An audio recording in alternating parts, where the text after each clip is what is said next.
Topic पवन के कार्य तथा उत्पन्न स्थलाकृतियां। इसके अंतर्गत हमने विभिन्न स्थलाकृतियों को पढ़ा है जो इरोजन वर्क से बनती है, यानी अपरदन से जो जो स्थलाकृतियां बनती हैं वो अभी तक हम पढ़ चुके हैं। वहां तक की जो स्लाइड्स हैं उसको मैं चला देता हूँ। आप भी साथ साथ देखते रहें और रिवाइज करते रहें। इरोजनल वर्क किस प्रकार से होता है, कौन कौन सी कंडीशंस प्रभावित करती है इस कार्य को, फिर कौन कौन से स्ट्रक्चर्स या टोपोग्राफी क्रिएट होती है। ब्लो आउट इन सेलबर्ग,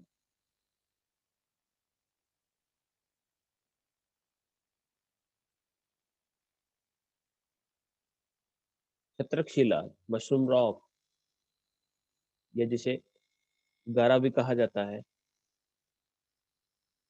उसके बाद डेमोशेल्स या भूस स्तंभ या जिसे हुडोज भी कहा जाता है। जुजैन, यारडांग। जुजैन और यारडांग में क्या फर्क है। ड्राई कांटर, जालक शिला या स्टोन लैटिस, पुल एवं खिड़की, bridge and window, then aeolian landforms. सारे के सारे इरोजनल लैंडफॉर्म्स आपके सामने है। फिर हम बढ़ते हैं पवन का परिवहन कार्य। ये हमारा कल तक पिछली क्लास में कंप्लीट हो चुका था। आज हम पढ़ेंगे पवन का निक्षेप निक्षेपण कार्य। निक्षेपण कार्य का अर्थ होता है डिपोजिशन वर्क बाय विंड, किस प्रकार से चलता है।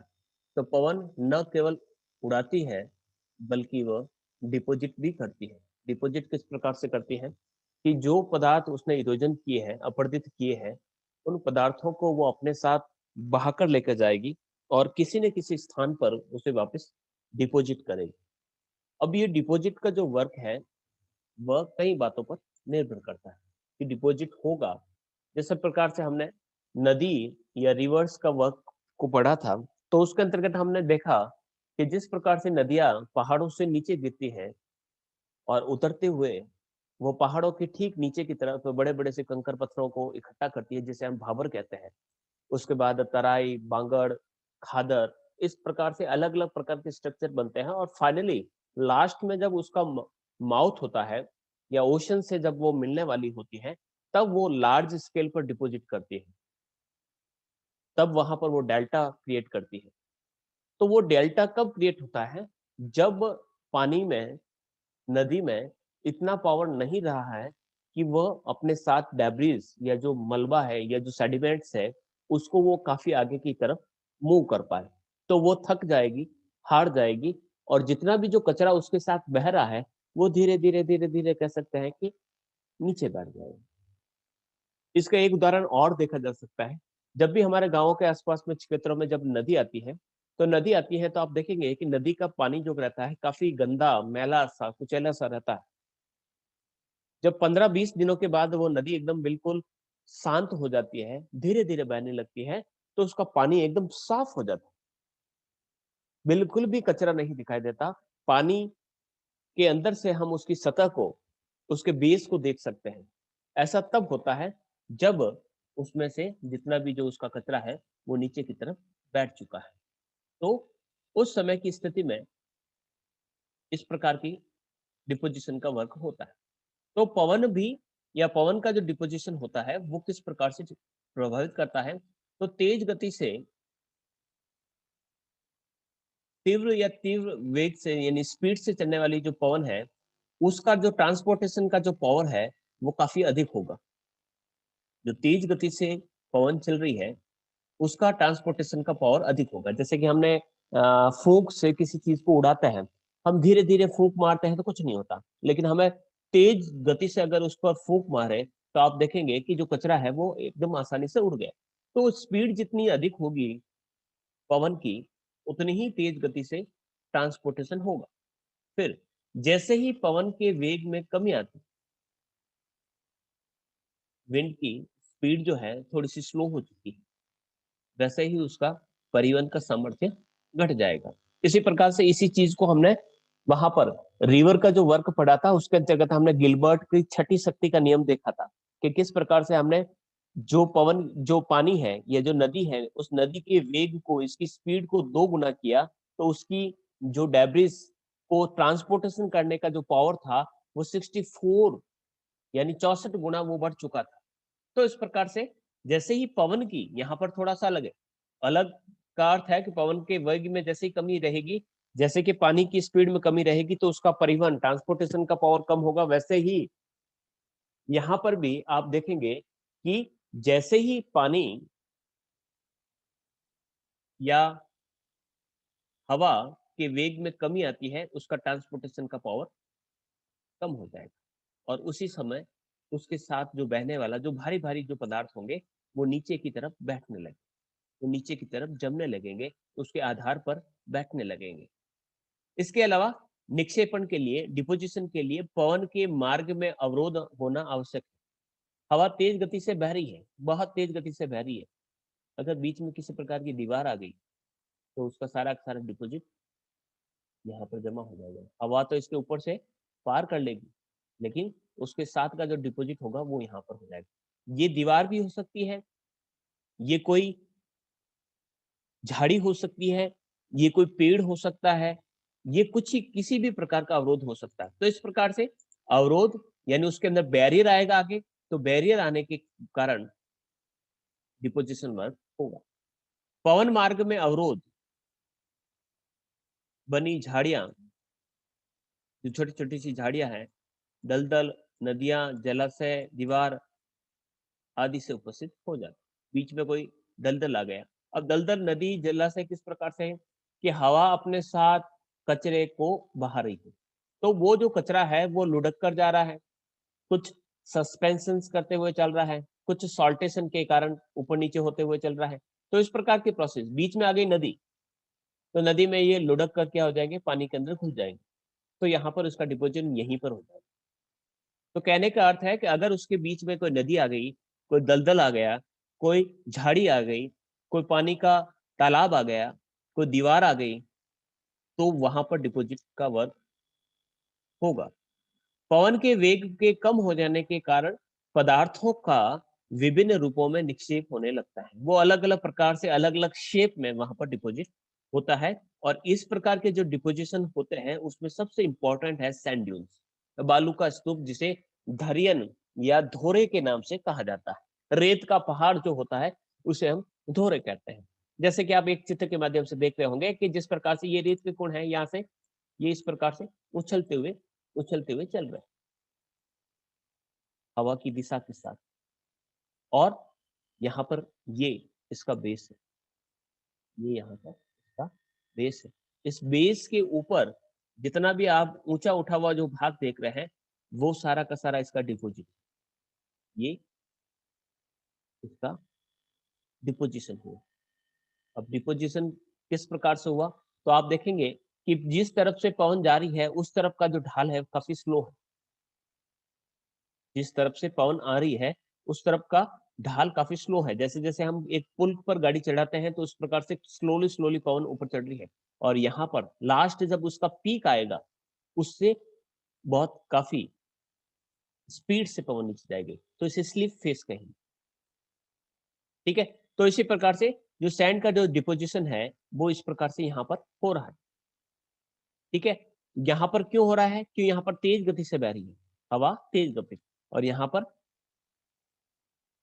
काल्म एयर, शांत तरीके से हवा चल रही है, कि हवा तो सीधी सीधी ऊपर चली गई और कंकर सीधे सीधे यहाँ पर नीचे डिपोजिट होते रहते हैं। तो इस प्रकार से ये धुरे जो है ये मूवमेंट करता रहता है, किस प्रकार से यहाँ की जो धूल है उड़ाकर फाइनली यहाँ पर लेके आएगी, फिर यहाँ पर, फिर यहाँ से, तो इस प्रकार से ये धीरे धीरे आगे की ओर मूव करते रहते हैं। तो इस प्रकार से विंड का या एयर का डिपोजिशन वर्क रहता है। एलियन लैंडफॉर्म्स के डिपोजिशनल लैंडफॉर्म्स के अंतर्गत हम विभिन्न प्रकार के स्ट्रक्चर्स के बारे में बात करेंगे। तो मेनली यहाँ पर जो रहेगा वो तो रहेगा आपके ड्यून्स। ड्यून्स के अलावा यहाँ पर अर्ग दे रखा है। अर्ग का अर्थ होता है जो पूर्णतया यानी बिल्कुल रेत का ही बना हुआ जो मरुस्थल होता है उसे हम अर्ग कहते हैं। जो मिश्रित होता है, मिक्स्ड होता है, यानी उसके अंदर कंकर पत्थर भी है और रेत भी है, तो उसे हम रेग कहते हैं। और टोटली वहां पर पत्थर ही पत्थर है तो उसे हम हमाडा कहते हैं। तो यहाँ पर डिपोजिशनल वर्क में पत्थर तो उड़ाए नहीं जा सकते हवा के द्वारा, तो रेत ही उड़ाई जाएगी। तो रेत जब जिस प्रकार से उड़ाई जा रही है उसके आधार पर हम यहाँ पर देख सकते हैं कि एक तो बनेगा अर्ग।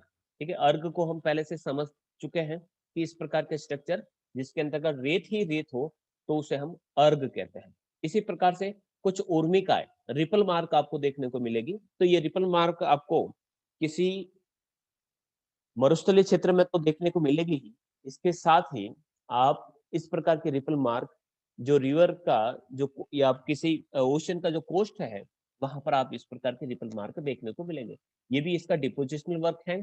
फिर इस प्रकार से कुछ विशेष प्रकार के ड्यून्स देखने को मिलेंगे जो आपको बरखान के नाम से जाने जाते हैं। तो इस प्रकार से यहाँ पर देखिएगा हवा इस दिशा से जारी है, हवा की दिशा में यहाँ पर क्या बन गया, एक ड्यून्स बन गया। यहाँ पर धीरे धीरे ढाल है और यहाँ पर नीचे की तरफ एकदम छोटा छोटा सा ढाल है। या फिर हम कह सकते हैं कि यहाँ पर ये इस तरफ का जो ढाल है वो है कॉनकेव, सॉरी कॉन्वेक्स लिख दिया मैंने, ये है कॉनकेव, यानी यहाँ पर अवतल ढाल है और यहाँ पर उत्तल ढाल है। ठीक है, उत्तल ढाल और अवतल ढाल एयर की दिशा से जारी है, इस दिशा से जारी। एयर के साथ साथ उसके अंदर विभिन्न प्रकार के छोटे छोटे से रेत के कण उड़ रहे हैं और यहाँ पर डिपोजिट हो रहे हैं। डिपोजिट यहाँ हो रहे हैं, इसका मतलब हुआ यहाँ पर कुछ झाड़ी आ गई या किसी प्रकार से। दूसरा यहाँ पर दूसरा है लॉन्गिट्यूडनल, ठीक है, और एक है ट्रांसवर्स। इसको भी हम समझ लेते हैं, हालांकि आगे की स्लाइड्स में हम इसको विस्तार से देखेंगे। लॉन्गिट्यूडनल का अर्थ हो गया कि हवा जिस दिशा से जा रही है, जैसे कि हवा यहाँ इस दिशा से जा रही है तो हवा के किनारे ही यहाँ पर एक ड्यून्स बन रहा है, यहाँ पर एक ड्यून्स बन रहा है, यहाँ पर एक ड्यून्स बन रहा है और बीच में से हवा इस प्रकार से पास हो रही। तो हवा की दिशा में ही इस प्रकार के अगर ड्यून्स बनते हैं तो उसे हम लॉन्गिट्यूडनल कहते हैं। और जब ड्यून्स हवा की दिशा के समकोण पर बनते हैं, समकोण पर किस प्रकार से बनता है, जैसे कि हवा, मैं कहता हूं कि हवा इस दिशा से जा रही है और ड्यून्स जो है इस प्रकार से बन रहे हैं, हवा इस दिशा में जा रही है और ड्यून्स इसके समकोण पर बन रहे हैं तो उसे हम ट्रांसवर्स ड्यून्स कहेंगे। लॉन्गिट्यूडनल और ट्रांसवर्स आगे की स्लाइड्स में देखेंगे। इसके अलावा स्टार ड्यून्स, स्टार ड्यून्स का अर्थ हो गया कि हवा कुछ दिन इधर से चल रही है, कुछ दिन इधर से चल रही है, कभी हवा इस दिशा से चल रही है, कभी हवा इस दिशा से चल रही है। तो ऐसा स्थान जहां पर अलग अलग दिशाओं से अलग अलग महीनों में हवाएं चलती हैं तो इस प्रकार से जो ड्यून्स बनते हैं वो राउंड शेप में बनते हैं या स्टार शेप में बनते हैं, तो उसे हम स्टार ड्यून्स के नाम से जानते हैं। तो अलग अलग प्रकार के ड्यून्स को हम आने वाली जो स्लाइड्स है उन स्लाइड्स में देखेंगे। बढ़ते हैं आगे नेक्स्ट स्लाइड में और देखते हैं कि अलग अलग प्रकार के जो स्ट्रक्चर्स हैं वो किस प्रकार से बनते हैं। सबसे पहले हम बालू का स्तूप की बात करते हैं। तो पवन के द्वारा बालू के निक्षेप से, यानी due to wind and deposition of sand, बालू का अर्थ होता है सैंड, तो सैंड का जो डिपोजिशन होता है उससे निर्मित टिब्बे या स्तूप, स्तूप का अर्थ होता है ड्यून्स, जो ड्यून्स बनते हैं उन्हें हम बालू का स्तूप या सैंड ड्यून्स के नाम से जानते हैं। इन स्तूपों के आकार में और स्वरूप में काफी अंतर देखने को मिलता है, यानी इसका जो शेप है और इसकी जो साइज है वो आपको अलग अलग प्रकार की देखने को मिलती है। तो ये मुख्य रूप से आपको रेगिस्तानी क्षेत्रों में मिलते हैं, लेकिन इसका अर्थ केवल यही नहीं है कि केवल रेगिस्तानी भागों में ही मिलेंगे, ये रेगिस्तानी क्षेत्रों के बाहर भी इस प्रकार के ड्यून्स देखने को मिलते हैं। जहां कहीं पर भी सूखी रेत यानी ड्राई सैंड आसानी से अवेलेबल होती है और वहां पर तेज गति से हवाएं बहती है तो वहां पर इनका डिपोजिशन हो जाता है और वहां पर स्तूप का निर्माण होता है। इसी प्रकार का एक स्तूप का एक उदाहरण मैं आपको बताना चाहूंगा। आप शायद सुंदा पर्वत गए होंगे, तो सुंदा पर्वत आपने देखा होगा, तो सुंदा पर्वत में आपने, मैं हाँ जालोर भ्रमण में गए होंगे आप, तो यहाँ पर मैं पर्वत बना देता हूँ, देखिएगा। एक पर्वत इस तरफ है, एक पर्वत इस तरफ है, और पीछे की तरफ यहाँ पर एक पर्वत है। ठीक है, थोड़ा सा स्ट्रक्चर थोड़ा सा समझ लीजिएगा। बीच में यहाँ पर गैप है। ठीक है, सुंदर माता का जो पर्वत मंदिर है वो यहाँ पर बना हुआ है, और यहाँ पर विभिन्न प्रकार से धर्मशाला वगैरह बनी हुई। यहाँ पर देखेंगे एक मिट्टी का एक पहाड़ है। ठीक है, दोनों तरफ पत्थर के पहाड़ है, और यहाँ पर एक मिट्टी का पहाड़ है। तो ये मिट्टी का पहाड़ किस प्रकार से बना? वहां तो कोई टीचर नहीं है। तो कहने का अर्थ है कि वहां पर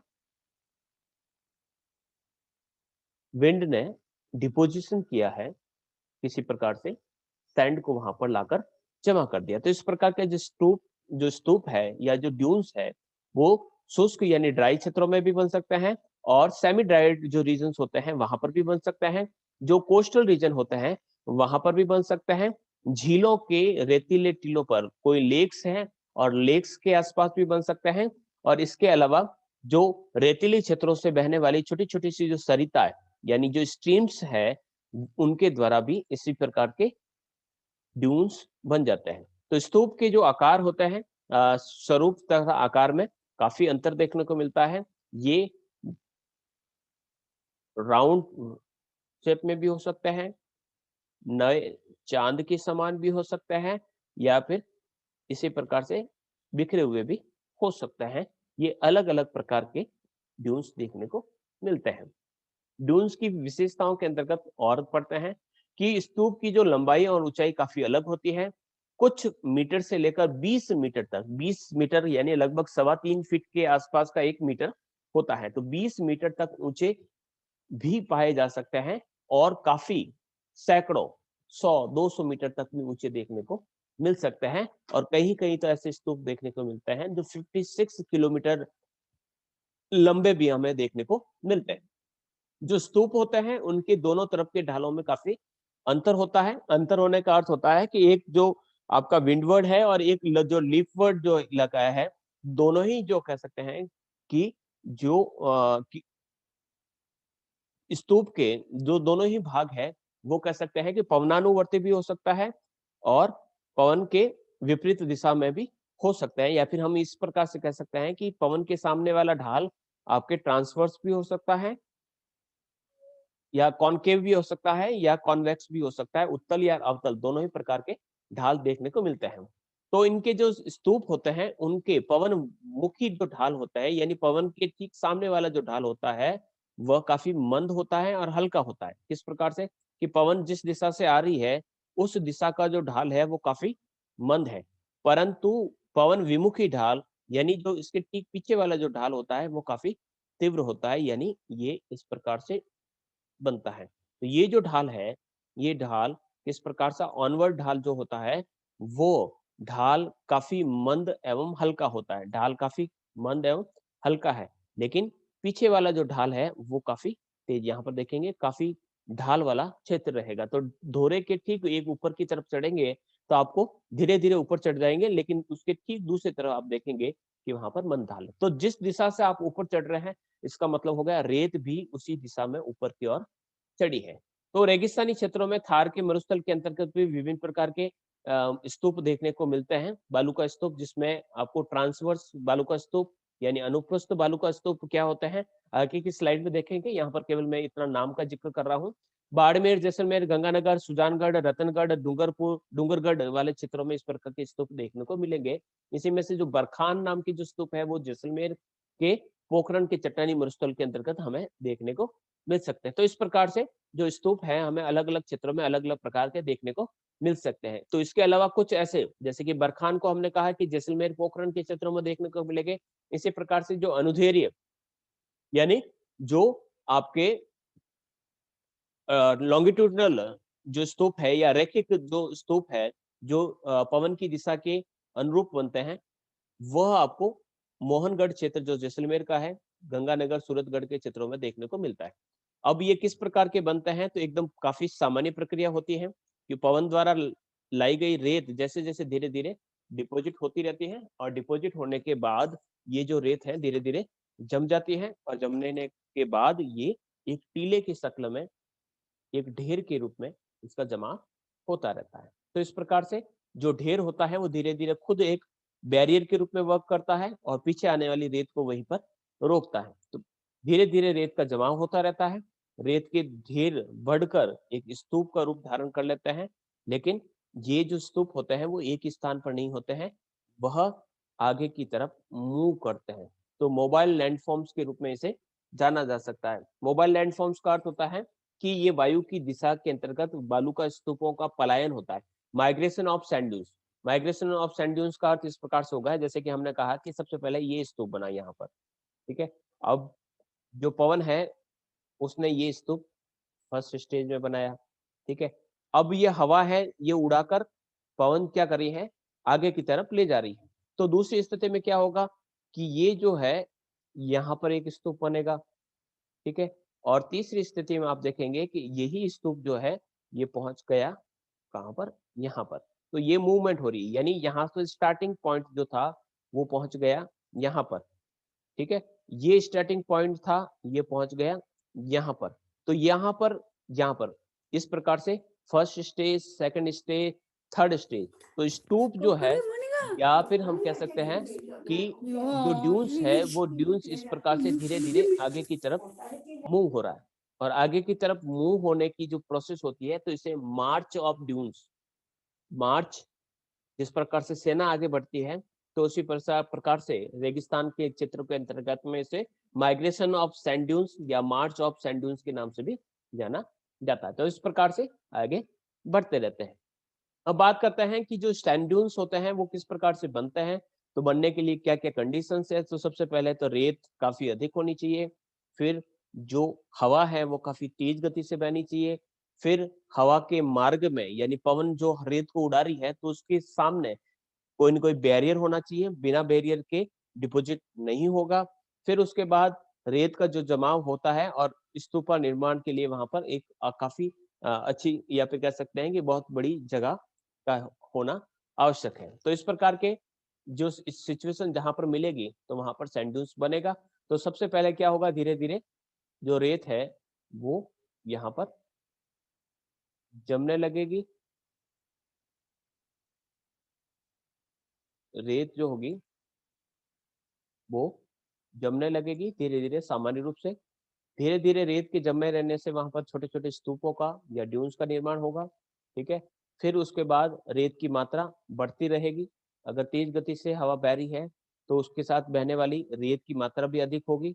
तो इस प्रकार से अगर बीच में कोई प्रकार का अवरोध आ जाता है, बैरियर आ जाता है, तो रेत की जो सतह है वहां पर रेत की वर्षा होने लगती है। यानी इस प्रकार से लगता है कि वहां पर रेन हो रही है सैंड की। तो कुछ घंटों के अंदर ही बालू का स्तूप का वहां पर निर्माण होता है। तो बालू का स्तूप इस प्रकार से कई प्रकार के होते हैं, जैसे कि ड्यून कॉम्प्लेक्स या ड्यून कॉलोनी। बहुत सारे ड्यून्स आपको एक साथ देखने को मिलता है, लगातार एक श्रृंखला में माला के रूप में आपको इस प्रकार की ड्यून की चेन देखने को मिलती है। और इसी प्रकार से बालू का स्तूपों का स्थानांतरण क्या होता है वो भी मैं आपको समझा चुका हूँ कि ड्यून्स किस प्रकार से आगे की तरफ मूव करते हैं। आगे की स्लाइड्स के अंतर्गत देखते हैं कि जो ड्यून्स होते हैं वह कई प्रकार के होते हैं। ड्यून्स अपने आप एक ही स्थान पर स्थिर नहीं रहते हैं, आगे की ओर मूव करते रहते हैं। इसे स्तूपों का खिसकना या पलायन या माइग्रेशन ऑफ ड्यून्स के नाम से जाना जाता है। पलायन के समय यानी जो माइग्रेशन होगा तो उसके आकार में कमी होती रहती है और इस प्रकार से वे अपना अस्तित्व भी खो लेते हैं। कई इस प्रकार के ड्यून्स होते हैं, तो जरूरी नहीं है कि ये ड्यून्स जो वहां से बना है वो आगे की तरफ मूव करने के बाद भी ड्यून ही बनाएगा। तो हो सकता है कि वो पूरा का पूरा वहां पर नष्ट हो जाए या फिर रेत सारी की सारी उड़ जाए, क्योंकि वहां पर आगे वहां पर उसको बैरियर नहीं मिल रहा है। इसी प्रकार से बालू का स्तूप जो होते हैं उसके पवनमुखी ढाल यानी जो ऑनवर्ड या विंडवर्ड जो क्षेत्र है वहां पर रेत लुढ़क कर आगे की ओर शिखर तक ले जाती है और वहां से रेत विमुखी ढाल पे यानी जो लिपवर्ड जो लीवर्ड जो क्षेत्र है वहां से सरकने लगता है। यानी हवा धीरे धीरे धीरे धीरे रेत को इस प्रकार से ऊपर लेके जाएगी और पीक पर पहुंचाने के बाद धीरे धीरे वो वापस नीचे की तरफ उतरने लगेगी। तो इस प्रकार से ये प्रोसेस चलती रहती है और वहां पर एक ड्यून्स या धोरे का निर्माण होता है। इसी कारण जो पवन विमुखी ढाल जो होता है वो काफी तेज होता है, यानी जो लीफवर्ड ढाल जो होता है वो काफी तेज होता है। तो इसी प्रकार से जो पवन की ढाल है वो रेत धीरे धीरे आगे की ओर सरकते रहती है, और स्तूप भी जिस दिशा में पवन जारी है उस दिशा की ओर आगे बढ़ता रहता है। तो ड्यून्स आगे इस प्रकार से सरकता रहता है, आगे की ओर सरकता रहता है। तो इस प्रकार का जो सरकना होता है उसे माइग्रेशन ऑफ ड्यून्स कहते हैं। ड्यून्स कई प्रकार के होते हैं, जिसके अंतर्गत हम मेनली जो ड्यून्स रहेंगे उनको इस प्रकार से इन श्रेणियों के अंतर्गत विभाजित करेंगे। कुछ आकार के आधार पर वर्गीकरण है, और कुछ उसका जो पवन की दो दिशा और स्थिति है उसके आधार पर उसका वर्गीकरण किया जा सकता है। तो अगर हम बात करें कि पवन की दिशा व स्थिति के आधार पर अगर ड्यून्स कितने प्रकार के होते हैं, तो ड्यून्स मेनली यहाँ पर मैं तो कहूंगा कि ड्यून्स दो ही प्रकार के होते हैं, लेकिन बरखान भी एक विशेष प्रकार का ड्यून्स है, उसको भी हम अलग से पढ़ेंगे। तो ड्यून्स किस प्रकार से होते हैं, तो कुछ ड्यून्स जो होते हैं लॉन्गिट्यूडनल होते हैं और कुछ होते हैं ट्रांसवर्स। लॉन्गिट्यूडनल को हम इस प्रकार से समझ सकते हैं कि पवन पवन जिस दिशा में जारी है उसके आसपास यहाँ पर धोरे बन रहे हैं, तो हम उसे लॉन्गिट्यूडनल कहेंगे। इसी प्रकार से अगर धोरा इस पवन की दिशा के ठीक समकोण पर बन रहा है तो उसे हम ट्रांसवर्स कहेंगे, और अगर इस प्रकार की स्थिति है तो उसे हम लॉन्गिट्यूडनल कहेंगे। समझ गए कि इस दिशा में अगर हवा जा रही है और हवा की दिशा के समानांतर ही अगर ड्यून्स बन रहे हैं, इस प्रकार से लगातार जिस दिशा में पवन जारी है उसी के समानांतर अगर ड्यून्स बन रहे हैं तो उसे पवनानुवर्ती या अनुदैर्ध्य बालू का स्तूप के नाम से जाना जाएगा। और अगर पवन की दिशा के ठीक समकोण पर यहाँ पर इस प्रकार के ड्यून्स बन रहे हैं तो उसे अनुप्रस्थ या आड़े बालू का स्तूप कहेंगे। बालू का स्तूप का ही एक विशेष प्रकार जो है, जो अनुदैर्ध्य प्रकार का कहा जा सकता है, जिसमें इस प्रकार के सींग निकले हुए की स्थिति होती है, और इस प्रकार से पवन की दिशा में इस प्रकार से अर्धचंद्राकार जब ड्यून्स बनते हैं उस ड्यून्स को बरखान कहा जाता है। तो आगे की स्लाइड्स के अंतर्गत हम देखते हैं कि ये ड्यून्स कितने प्रकार के होते हैं। हम देखते हैं कि किस प्रकार से अलग अलग प्रकार के जो टोपोग्राफी जो होती है या ड्यून्स जो होते हैं किस प्रकार के बनते हैं। तो चित्र के अंतर्गत आप देख पा रहे होंगे कि दिशा के आधार पर हम ड्यून्स को पवनानुवर्ती या लॉन्गिट्यूडनल के रूप में बांट सकते हैं। तो ये किस प्रकार से बनता है, सारी की सारी मैं स्लाइड्स को चला देता हूँ। ठीक है, तो यहाँ पर आप देखेंगे किस प्रकार से, केवल चित्र को समझना है, लिखा हुआ क्या है उस पर आपको ज्यादा ध्यान देने की आवश्यकता नहीं है। देखिएगा पवन जिस दिशा से जा रही है, पवन जिस दिशा से जा रही है तो ये हवा अपने साथ रेत को बहाएगी, और यहाँ पर ये ड्यून्स बन रहा है। ये यहाँ पर क्या बन गया, धोरा बन गया। ये यहाँ पर बन गया धोरा। तो इसी प्रकार से ये जो धोरे जब इस प्रकार के बनते हैं तो इस प्रकार के जो धोरे होते हैं उसे लॉन्गिट्यूडनल ड्यून्स के नाम से जाना जाता है। तो पवन की दिशा के अनुरूप ये यहाँ पर बन गया धोरा, यहाँ पर बन गया धोरा। तो इस प्रकार की जो धोरे होते हैं उन्हें हम पवनानुवर्ती धोरे या पवनानुवर्ती बालू का स्तूप के नाम से जानते हैं। इस प्रकार के जो धारे होते हैं उनके बीच में किस प्रकार से कह सकते हैं कि कुछ गैप होता है, या फिर कह सकते हैं कि बीच का जो भाग होता है उसको कॉरिडोर कहा जाता है। बीच का जो भाग है, दो धोरों के बीच का जो भाग है, ये वाला जो भाग, ये जो भाग है इसको हम कॉरिडोर कहते हैं। कॉरिडोर क्यों कहते हैं कि जो रेगिस्तानी क्षेत्रों में जो ऊंटों को लेकर चलने का जो स्थान होता है, जो इन धोरों के बीच बीच में चलते हैं, इन्हें कॉरिडोर के बीच में से चलते हैं। इस प्रकार के जो कॉरिडोर होते हैं उन्हें सहारा का जो रेगिस्तान है वहां पर गासी के नाम से जाना जाता है। तो इस प्रकार के ड्यून्स आपको ऑस्ट्रेलिया, लीबिया आपके अफ्रीका में है, सहारा जो आपके अफ्रीका में है वहां पर देखने को मिलते हैं। तो इस प्रकार के जो स्तूप होते हैं उन्हें हम लॉन्गिट्यूडनल कहा करते हैं।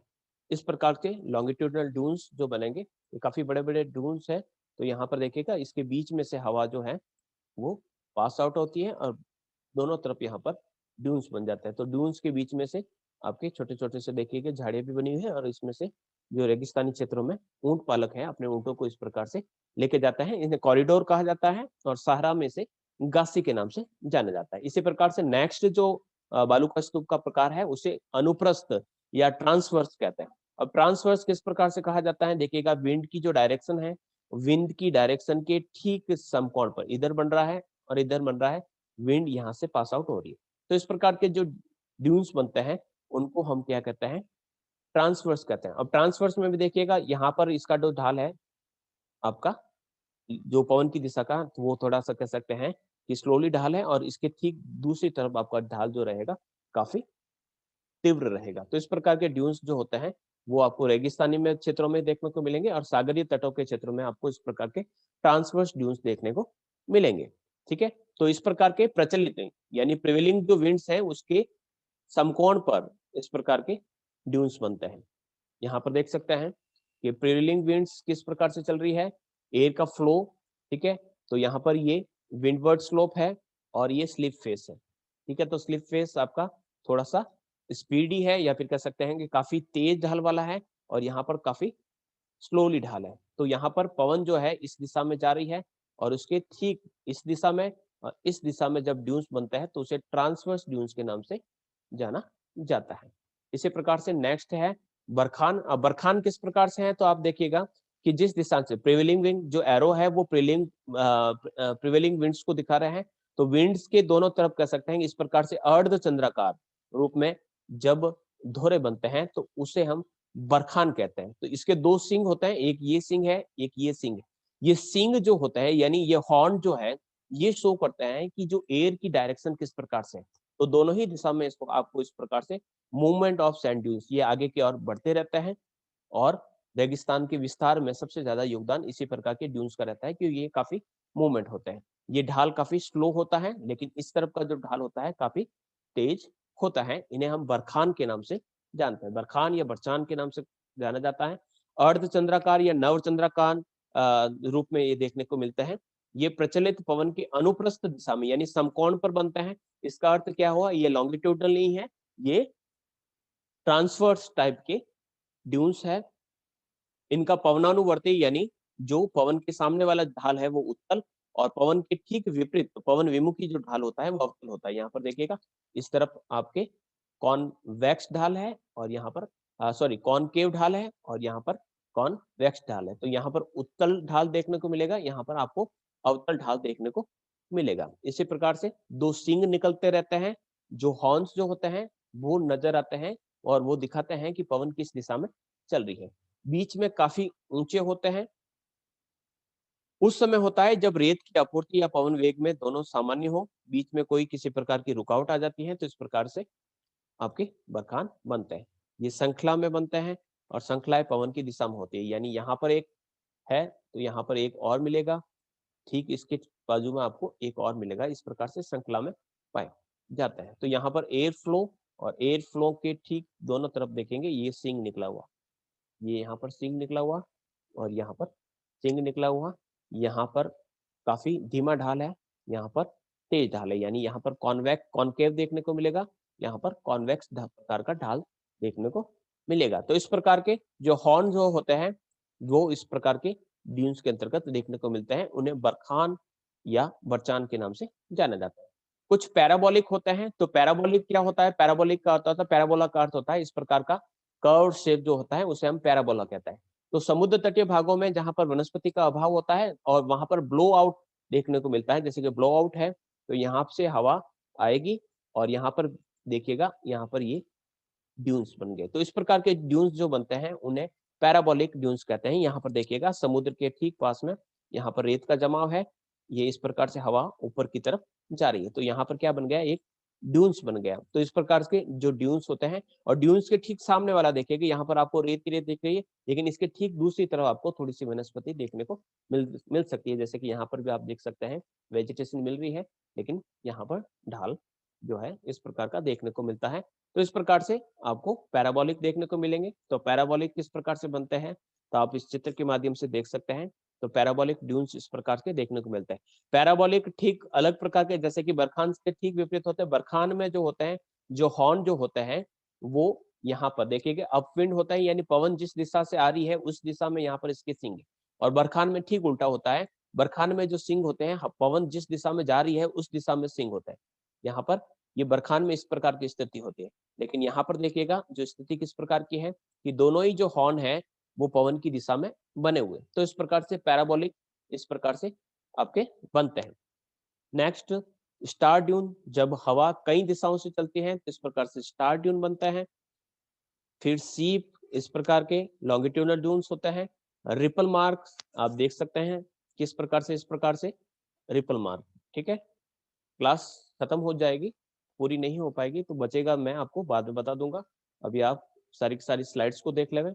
फिर आपके अलग अलग प्रकार के ड्यून्स आप देख सकते हैं, बरखान, पैराबोलिक, ट्रांसवर्स और लॉन्गिट्यूडनल ड्यून्स को एक साथ। उसके बाद लोएस क्या होता है, तो ये एक इंट्राजोनल मिट्टी का जमाव है जो रंजी जो होती है मकान